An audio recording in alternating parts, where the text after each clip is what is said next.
Very good morning, student. Myself Arnav Chatterjee, your Arnav sir. And in today's session, we will discuss about how to give the IUPAC naming for the coordination complexes. IUPAC naming किस तरीके से coordination complex में हम लोग करेंगे, उसी को आज के सेशन में हम लोग डिस्कशन करते हैं। कोऑर्डिनेशन कॉम्प्लेक्स कई डिफरेंट टाइप्स के होते हैं। किसी किसी कॉम्प्लेक्स में कोऑर्डिनेशन स्फीयर यानी जो स्क्वायर ब्रैकेट वाला पार्ट है वो लेफ्ट हैंड साइड में रहता है, तो ऐसे कॉम्प्लेक्स को हम कैटायनिक कॉम्प्लेक्स कह सकते हैं। कभी कभी स्क्वायर ब्रैकेट वाला जो पार्ट है वो राइट हैंड साइड में प्रेजेंट रहता है, तो इसको हम क्या कर सकते हैं, एनायनिक कॉम्प्लेक्स। और कुछ कॉम्प्लेक्स ऐसे होते हैं जिसमें केवल एक कोऑर्डिनेशन स्फीयर प्रेजेंट रहता है और इसके अलावा कुछ भी दिया हुआ नहीं रहेगा, तो ऐसे कॉम्प्लेक्स को हम कह सकते हैं न्यूट्रल कॉम्प्लेक्स। इन्हीं डिफरेंट टाइप्स ऑफ कॉम्प्लेक्स के बारे में आज हम लोग आईपीएसी नेमिंग करेंगे। और एक और कॉम्प्लेक्स का टाइप मैंने यहाँ शो किया हुआ है, both parts are complex, which means cationic part as well as anionic part both are complex। तो सबसे पहले हम लोग ऐसे कॉम्प्लेक्स को नेमिंग करेंगे जिसमें कैटायन पार्ट कॉम्प्लेक्स है। सबसे पहले कोऑर्डिनेशन स्फीयर में जाना है। 6 देख रहे हो, यहाँ लिखोगे हेक्सा। उसके बाद लिगेंड NH3 है, तो हेक्सा अमाइन। फिर सेंट्रल मेटल कोबाल्ट है, तो यहाँ लिखेंगे कोबाल्ट। इसके बाद हमें लिखना पड़ता है oxidation state of central metal atom. कैसे निकालोगे? क्लोरीन के पास -1 चार्ज होता है, अमोनिया मॉलिक्यूल न्यूट्रल लिगेंड है, इसमें कोई चार्ज शो नहीं करेगा, इसलिए 0 से इसको हम लोग मेंशन कर रहे हैं, और कोबाल्ट को x मान लेना है।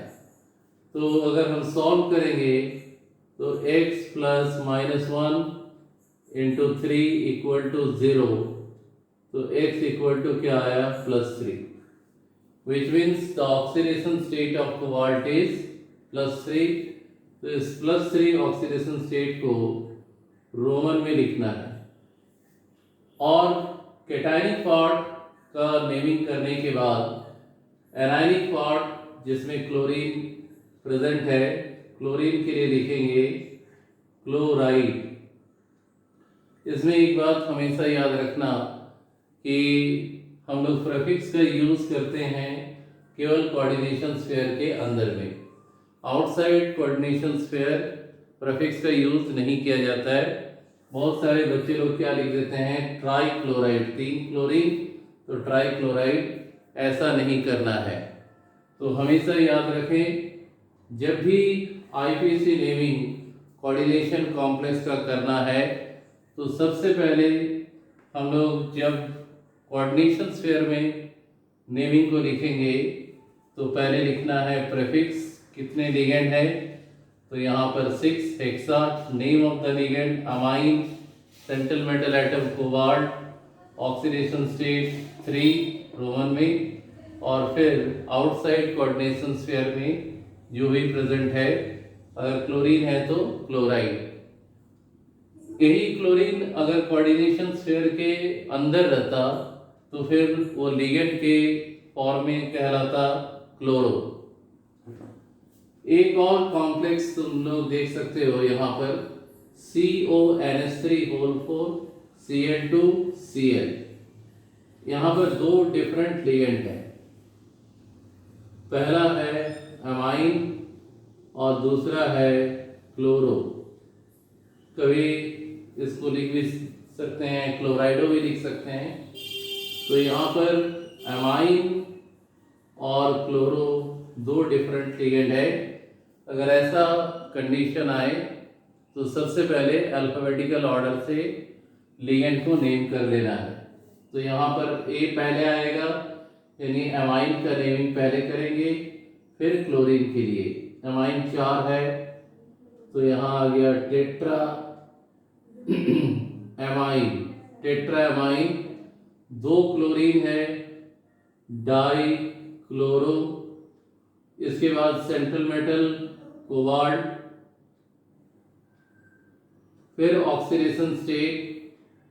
एक सिंपल सा कॉन्सेप्ट दिमाग में रखोगे, जो भी नेगेटिव चार्ज आयन होते हैं they are responsible for the oxidation state. तो यहाँ 3 क्लोरीन है तो यहाँ पर आ जाएगा कोबाल्ट 3 और क्लोरीन बाहर में, तो इसको लिखेंगे क्लोराइड। तीसरा वाला जो कॉम्प्लेक्स हम लोग यहाँ देख रहे हैं, यहाँ कोऑर्डिनेशन स्फीयर के ऊपर में 2 यूनिट पॉजिटिव चार्ज है। पॉजिटिव चार्ज का मीनिंग क्या हो गया? कैटायन। तो ये कॉम्प्लेक्स कैटायन है, तो इसका नेमिंग करेंगे NH3 का प्रीफिक्स है 4, तो टेट्रा एमाइन, फिर central metal cobalt, nickel, sorry ammonia पर कोई चार्ज शो नहीं होता है तो इसको 0 कर लो। तो यहाँ टोटल चार्ज जो ब्रैकेट के ऊपर में है उसी को लिखेंगे कोबाल्ट 2। तो यहाँ पर इसका नेमिंग हो गया टेट्रा एमाइन कोबाल्ट 2। ये 3 example cationic part complex category में है। जब भी कोऑर्डिनेशन स्फीयर को लेफ्ट हैंड साइड में देखो तो समझ जाना ये कॉम्प्लेक्स क्या है, कैटायनिक कॉम्प्लेक्स है। और इसका नेमिंग का प्रोसेस इस तरीके से हम लोग कर सकते हैं। और बड़ा सिंपल सा कॉन्सेप्ट है, सबसे पहले प्रीफिक्स लगाओ, फिर नेम ऑफ लिगेंड, फिर सेंट्रल मेटल एटम, फिर ऑक्सीडेशन स्टेट, और लास्ट में जो कोऑर्डिनेशन स्फीयर के बाहर में काउंटर आयन प्रेजेंट रहते हैं उसको यहाँ पर लिखना है। तो पहले एग्जाम्पल में एक ही लिगेंड था, सेकेंड एग्जाम्पल में 2 डिफरेंट लिगेंड। तो जब भी डिफरेंट लिगेंड रहेंगे तो अल्फाबेटिकल ऑर्डर यूज होगा। और तीसरे में कॉम्प्लेक्स कैटायन। अब हम लोग आते हैं एक और टाइप कॉम्प्लेक्स में, जहाँ देख सकते हो एनायनिक पार्ट कॉम्प्लेक्स। कैसे समझोगे एनायनिक पार्ट कॉम्प्लेक्स है? इसके लिए बड़ा सिंपल सा कॉन्सेप्ट है कि जो कोऑर्डिनेशन स्फीयर ये राइट हैंड साइड में रहेगा और जो काउंटर आयन है वो लेफ्ट हैंड साइड में रहेगा। तो इसको हम लोग नेमिंग करेंगे। हमेशा याद रखना है कि पहले कैटायनिक पार्ट का नेमिंग होगा। तो K4, तो यहाँ लिखेंगे पोटासियम, पोटासियम, ये पार्ट का नेमिंग हो गया। अब यहाँ पर 6 प्रीफिक्स है तो हेक्सा, Cn को हम लोग पढ़ते हैं साइनो। और ये जो मेटल है, ये मेटल कौन से पार्ट में है? एनायनिक पार्ट में। एनायनिक पार्ट में मेटल के लिए मेटल का नाम के साथ ATE ऐड होता है। तो Fe के लिए यहाँ पर आ जाएगा फेरेट। और अब आएगा ऑक्सीडेशन स्टेट। कैसे निकालोगे? Cn पर -1, Fe पर X, पोटासियम पर +1।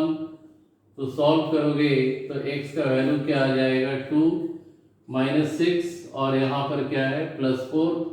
रिजल्ट आ रहा है -2, 0 के उस पार लेके जाएंगे तो +2, तो फेरेट 2।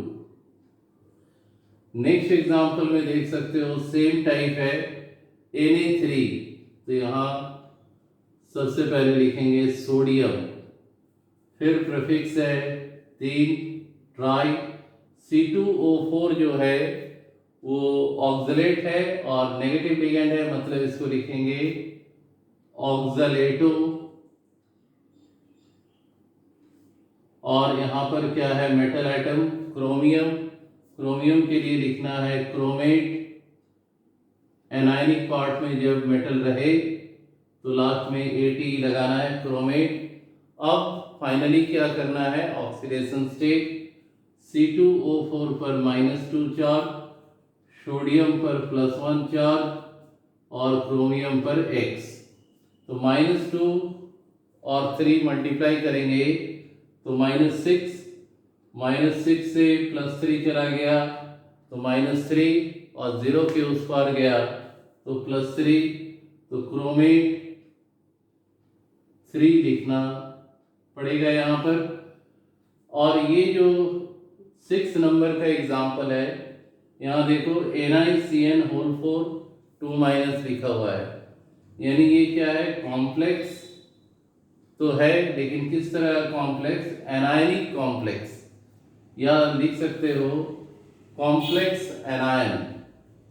तो यहाँ पर अब नाम लिखना है, कोऑर्डिनेशन स्फीयर में प्रीफिक्स 4 है, तो यहाँ लिखोगे टेट्रा, CN के लिए साइनो, निकेल एनायनिक पार्ट में है तो निकलेट, ऑक्सीडेशन स्टेट Na का निकालना है, X मान लो, Cn का -1, तो यहाँ पर आया -4 और 0 के उस पार लेके जाओगे तो क्या होगा, +4, तो यहाँ वैल्यू आ जाएगा 2। इसको ऐसे करके देख सकते हो, निकेल के लिए X प्लस Cn का -1 × 4 इक्वल टू 2 - चार्ज है, इम्प्लाइज X इक्वल टू +2।